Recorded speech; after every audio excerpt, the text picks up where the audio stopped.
이 새벽 주님 앞에 나오신 모든 성도 여러분 가운데 예수님의 사랑과 은혜가 가득하게 넘쳐나기를 예수님의 이름으로 간절히 소망합니다. 사람은 누구나 무언가를 의지하면서 살아갑니다. 우리의 세월을 돌아보면 젊을 때는 학력과 자격, 능력을 많이 의지하고, 또 장년이 되면 쌓아온 경험과 그리고 경력을 붙드는 경우가 많습니다. 또 노년에 이르면 세상을 살아오면서 얻은 지혜와 우리의 인생을 통찰을 하면서 우리가 그것들을 의지하며 살아가는 경우가 정말로 많습니다.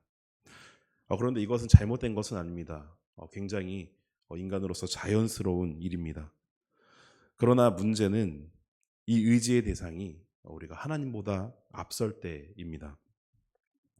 오늘 본문에서 예수님은 제자들을 세상으로 보내십니다. 그러면서 아주 놀라운 명령을 함께 하십니다. 사명을 맡기시면서 더 많은 준비를 해야 되고 더 많은 것들을 갖고 가야 된다라고 시키신 것이 아니라 오히려 가지고 가야 할 것들을 제한하시는 명령을 하십니다. 음식도 그리고 돈도 그리고 여벌옷도 가지고 가지 말라고 하시죠. 오직 지팡이 하나, 막대기 하나만을 허락하십니다. 예수님은 왜 이렇게 명령을 하셨을까요? 이것은 제자들을 곤란하게 하려고 함이 아닙니다. 사명을 감당하는 방식이 무엇인지 분명하게 가르치기 위해서 그렇게 명령을 한 것이죠. 오늘 이 말씀을 통해서 우리는 예수님께서 제자들에게 그리고 오늘 또 우리들에게 어떠한 질문을 던지시는지 우리가 그것을 함께 살펴보면서 우리의 신앙을 다시 한번 되돌아보고 점검해 보고자 합니다. 첫 번째 질문은 이런 질문입니다. 여러분은 하나님의 능력을 구하기보다 나의 지식과 나의 경험, 나의 스펙을 더 의지하고 있지는 않습니까? 예수님은 12제자를 부르시고 오늘 말씀처럼 두 명씩 짝을 지어서 세상으로 보내십니다. 여기서 우리는 먼저 한 가지 사실을 분명히 보아야 합니다. 제자들은 아무런 능력도 없는 상태에서 보내진 것이 아닙니다. 예수님은 분명히 그들에게, 우리 제자들에게 더러운 귀신들을 제어할 수 있는 하나님의 능력을 주셨습니다. 사명을 감당할 수 있는 권한과 이 능력을 분명하게 이미 주셨다라는 것이죠. 그런데 놀라운 것은 아까 나눈 것처럼 그 다음에 이어지는 예수님의 명령입니다. 예수님은 제자들에게 지팡이 외에는 아무것도 가져가지 말라고 하십니다. 음식도 돈도 여벌옷도 허락하지 않으셨습니다. 이 명령은 제자들을 무책임하게 그냥 세상으로 내보내기 위함이 아닙니다. 오히려 제자들에게 이 사명을 감당하려 세상에 나아갈 때 무엇을 의지해야 되는지를 분명하게 알려주기 위해서 의도적으로 명령하신 것이죠. 왜 그랬을까? 왜 그러셨을까요? 사람은 굉장히 계산적이기 때문에 그렇습니다. 하나님의 일을 할 때 분명히 우리의 입술의 고백으로는 하나님께서 해주실 거야, 하나님께서 도우시고 우리와 함께 하실 거야라는 고백이 따르지만 그 뒤에는 충분한 조건을 계산하기 시작합니다. 과연 내가 이 정도 준비가 되어 있을까? 혹은 이만하면 괜찮지 않을까? 아니면 하나님의 일을 감당하기에는 적어도 이 정도 능력은 있어야 되는 거 아닌가? 이러한 매우 합리적인 질문들로 우리에게 들려지지만 사실 그 중심에는 하나님보다 지금껏 내가 살아왔던 경험과 지식, 우리가 세상을 살아가면서 충분히 얻어왔던 이런 마음들을 하나님을 신뢰하기보다 이것들을 먼저 신뢰하는 그 마음에 자리 잡고 있기 때문이라고 볼 수가 있습니다. 우리는 하나님을 전적으로 부인하지는 않지만 또 반대로 전적으로 완전히 의지하지 못하는 모습도 충분히 우리의 삶 가운데 드러나고 있다라는 것이죠. 하나님의 능력만을 우리가 의지하는 것이 아니라 하나님의 능력도 의지하는 모습을 우리가 많이 볼 수 있다라는 것입니다. 즉 나의 경험과 지식 그것에 더해서 하나님의 능력을 적당히 섞어서 사용하려는 그런 우리의 신앙의 모습을 때로는 돌아볼 수 있다는 것이죠. 그러나 예수님께서는 전혀 그 방법을, 그 방식을 허락하지 않으십니다. 제자들에게 아무것도 가지고 가지 말라고 하신 이유는 제자들의 자신의 그 어떤 준비나 그 조건들로, 자신의 세상의 경험과 지혜로 이 사역을 감당하지 못하도록 하시는 명령인 것이죠. 다시 말해 사역의 성공과 실패가 제자들의 능력으로 설명되지 않도록 하신 것입니다. 제자들이 경험해야 할 것은 내가 잘해서, 내가 잘 준비해서, 내가 이만큼 했기 때문에가 아니라 하나님이 나와 함께 하셔서, 하나님이 동행하셔서, 주님께서 내게 능력을 주셔서 이 모든 것들이 가능했다라는 고백을 이끌어내기 위한 주님의 놀라운 명령인 것이죠. 성경 전체를 살펴보면 하나님은 중요한 사명을 맡길 때마다 각 사람이 의지하는 것을 먼저 비우게 하셨습니다. 모세의 모습을 살펴보면 왕궁에서의 지식과 그 권력을 내려놓게 하셨고, 이스라엘은 애굽을 떠난 후에야 매일매일 하나님께 구하며 만나를 경험하게 했습니다. 이처럼 하나님의 일은 언제나 하나님을 어떻게 의존하는가, 그리고 우리가 어떤 것을 먼저 의지하는가를 바라보게 하시고 훈련하는 과정이 거쳐져야 합니다. 이처럼 제자들에게 지팡이만 허용한 이유는 그저 예수님이 우연적으로 이들에게 어떠한 제한을 두기 위해서 한 명령이 아니라 하나님 나라의 백성이 필히 어떻게 살아가야 되는지, 필히 무엇을 가지고 어떤 것을 의지하여 우리가 이 모든 것들을 감당해내는지, 그래서 기본적인 신앙 태도를 우리에게 요구하기 위해서 명령한 것이죠. 하나님은 광야에서 이스라엘 백성들이 어제 받은 만나를 저장할 수 없도록 하셨습니다. 그 이유가 무엇이죠? 하루라도 하나님을 의지하지 않으면 살아갈 수 없다는 것을 이스라엘 백성들에게 알려주고 훈련시키기 위함이었습니다. 이 원리는 그 이스라엘 백성들에서만 그치는 것이 아니라 오늘 이 말씀의 제자들에게도, 그리고 우리들에게도 분명히 그대로 적용되는 말씀입니다. 예수님은 제자들이 과거의 경험이나 이전의 성공에 기대어서 사역하는 것을 원치 않으셨습니다. 매 순간 어떠한 사역을 할 때마다 하나님을 의지하고 매 걸음 한 걸음 한 걸음 나아갈 때마다 하나님의 공급하심을 신뢰하는 자들이 되기를 원하신 것이죠. 이것은 제자들뿐만 아니라 우리의 신앙에도 분명히 똑같이 적용이 되는 것입니다. 신앙의 연수가 우리가 가면 갈수록 쌓이고 우리는 경험이 많아질수록 점점 하나님을 의지하는 신앙에서 우리의 경험한 은혜로 우리가 유지하는 신앙으로 옮겨가기가 굉장히 쉽습니다. 매일 새로운 만나가 아니라 이전에 받았던 하나님의 은혜를 가지고 우리가 그것을 다시 한번 떠올리면서 그것으로 버티려고 하는 그런 유지하는 신앙을 가지려 한다는 것이죠. 그러나 하나님 나라의 사역은, 그리고 우리의 신앙은 어제의 은혜와 어제에 주신 그 능력으로는 살아갈 수가 없습니다.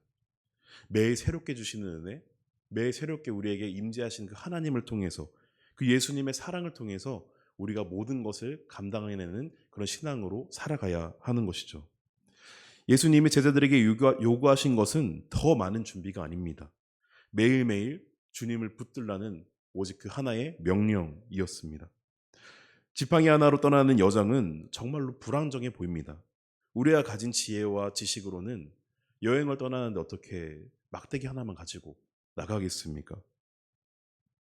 그런데 이 막대기 하나만 들고 나아갈 때 이 제자들에게 보여주신 것은 하나님이 동행하신다라는 그 의지를 강력하게 부어주신 것입니다. 그리고 그것을 제자들이 붙들고 나아갈 때 주님께서 주신 이 사명을 잘 감당할 수 있다는 것을 예수님께서 친히 말씀하시고 그것을 명령으로 붙들어 주신 것이죠. 저는 여기 계신 저와 여러분 모두가 이러한 믿음의 삶을 가지고 살아가기를 예수님의 이름으로 축원합니다. 두 번째 질문입니다. 여러분은 하나님이 맡기신 사명의 자리보다 더 나은 환경을 찾고 계시지는 않습니까?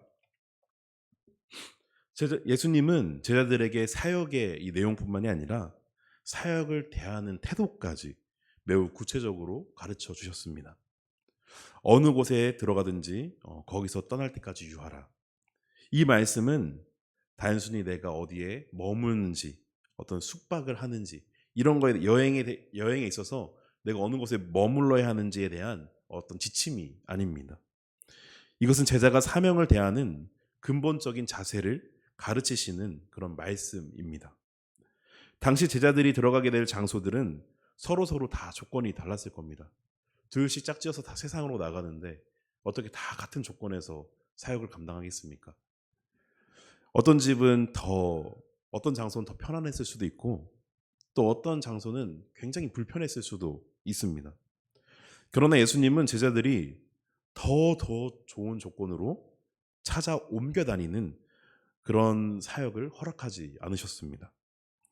왜냐하면 이 제자의 사역은 편의성이나 어떤 효율성의 문제가 아니라 하나님의 부르심에 대한 충성의 문제였기 때문에 그렇습니다. 우리는 종종 사명을 환경으로 판단할 때가 정말로 많습니다. 어떤 일이 잘 풀리면 왠지 이게 하나님의 뜻 같고, 어떤 어려움이 있고 잘 풀리지 않으면 이것은 왠지 하나님이 인도하시지 않는 길이다라고 생각하는 경우가 굉장히 많습니다. 그러나 예수님은 제자들에게 환경을 보고 판단하라라고 말씀하시지 않으십니다. 오히려 내가 왜 그곳에 두었는지 그것을 신뢰하고 예수님께 여쭤보시기를 원하시는 것이죠. 사명의 자리는 내가 선택한 자리로 가는 것이 사명의 자리가 아닙니다. 하나님께서 내게 보내신 곳, 예수님께서 나를 보내신 곳이 사명의 자리인 것이지 환경과 내 생각과 내 선택에 따라가는 것이 사명의 자리가 아닌 것이죠. 그런데 여기에 예수님은 한 가지 더 말씀하십니다. 누구든지 너희를 영접하지 아니하고 너의 말을 듣지도 아니하거든 그것을 떠날 때의 발의 먼지까지 털어버려라 라고 말씀하십니다.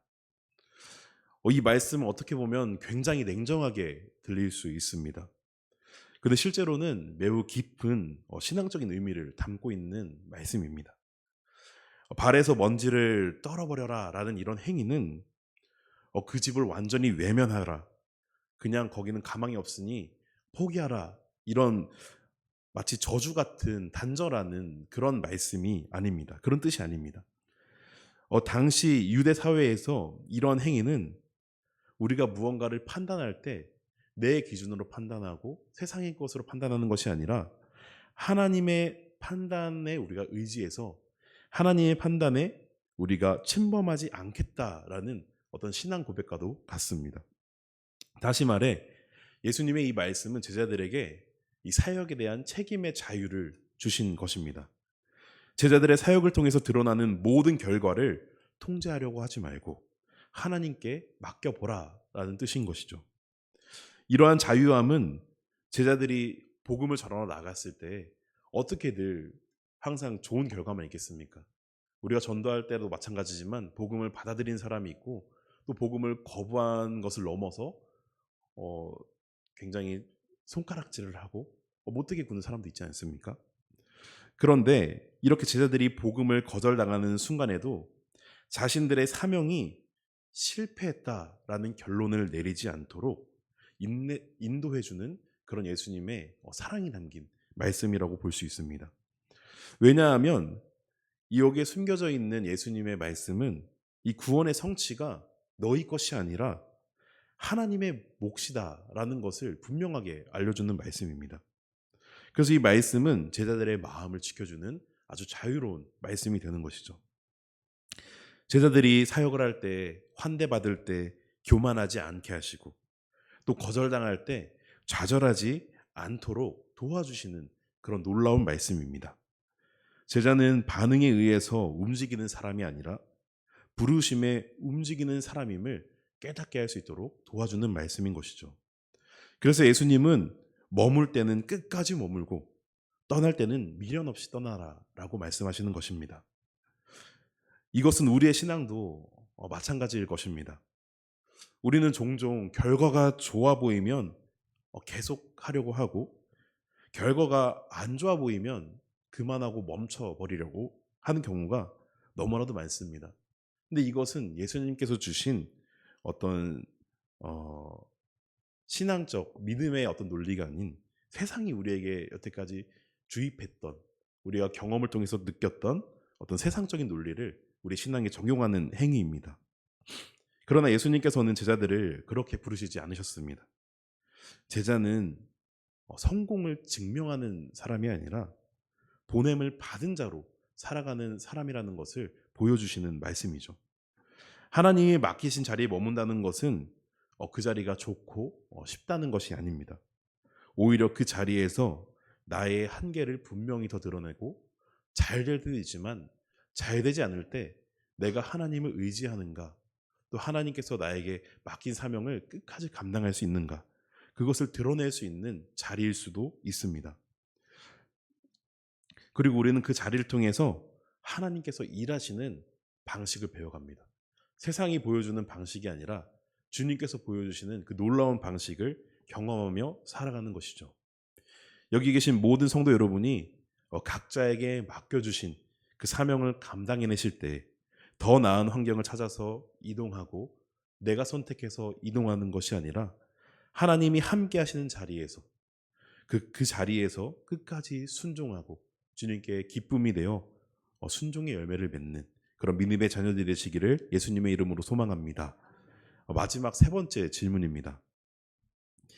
여러분을 통해서, 여러분은 여러분의 삶과 여러분을 통해서 예수님의 이름이 드러나고 있습니까? 제자들이 마을과 마을을 다니면서 회개를 전파하고, 또 귀신을 내쫓고, 또 병자들을 고치자, 이것은 개인의 차원을 넘어서 사회 전체로 퍼져나가기 시작합니다. 예수님께서는 제자들을 보내신 목적이 단순히 예수님의 사역의 확장이 아니라 그들을 통해서 예수님의 이름이 세상 가운데 드러나게 하는 것이었습니다. 제자들은 마을을 다니면서 귀신을 쫓아내고 병자들을 고쳐주었습니다. 그러나 사람들의 입에 오르내린 것은 그 능력을 행한 제자들의 이름이 아니라, 그리고 그들의 능력도 아니라, 성경은 누가 어떻게 했는지를 드러내지 않고 오직 예수님의 이름만이 드러났다라고 지금 기록하고 있습니다. 이는 사명자의 가장 중요한 것이 무엇인지를 굉장히 자세하게 보여주는 말씀입니다. 사명이 바르게 감당되었는지는 내가 얼마나 많은 일을 했는가, 내가 어떠한 능력을 했는가, 이런 것이 아니라 이 일을 통해서, 우리의 사역을 통해서 누가 드러났는가를 통해서 이 사역이 바르게 감당이 되었는지를 확인할 수가 있는 것입니다. 사람들은 예수님을 나름대로 오늘 말씀을 보니까 해석했습니다. 누구는 세례 요한이라고 하고, 또 누구는 엘리야라고 하고, 누구는 선지자 중 하나다라고 이렇게 말합니다. 이러한 해석은 완전하지 않았습니다. 그리고 굉장히 틀린 이해를 갖고 있었던 것이죠.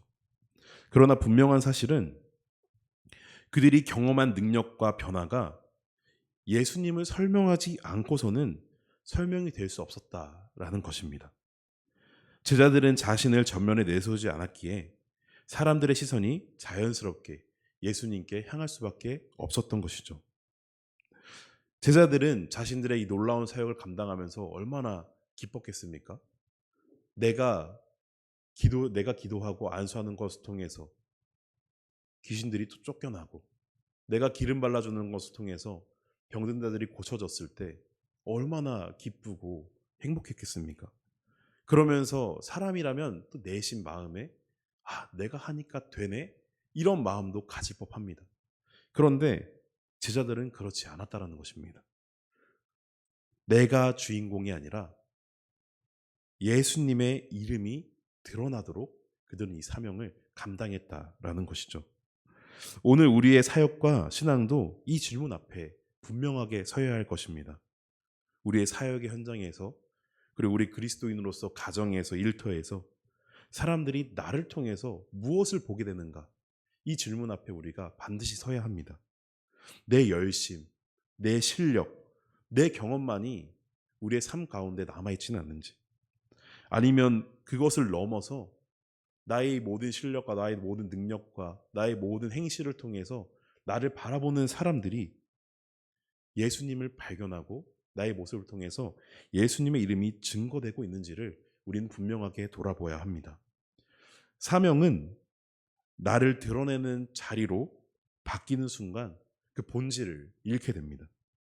그러나 내가 작아지고 예수님만이 높아지실 때 그 사명은 하나님께서 기뻐하시는 열매를 맺게 되는 줄로 믿습니다. 하나님은 우리를 통해 우리의 이름이 아닌 예수 그리스도의 이 놀라운 이름만이 증거되기를 원하십니다. 이 시대 가운데 저와 여러분을 통해 예수 그리스도의 이름이 다시 한 번 더 드러나고 선명해지기를 예수님의 이름으로 축원합니다.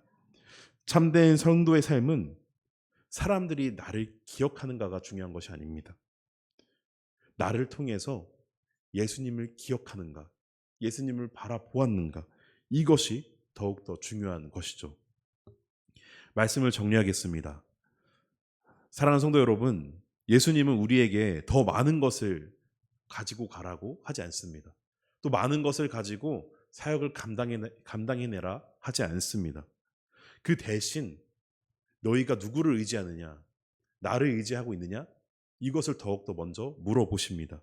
그리고 우리가 그것을 의지할 때 하나님께서는 분명한 능력을 부어주십니다.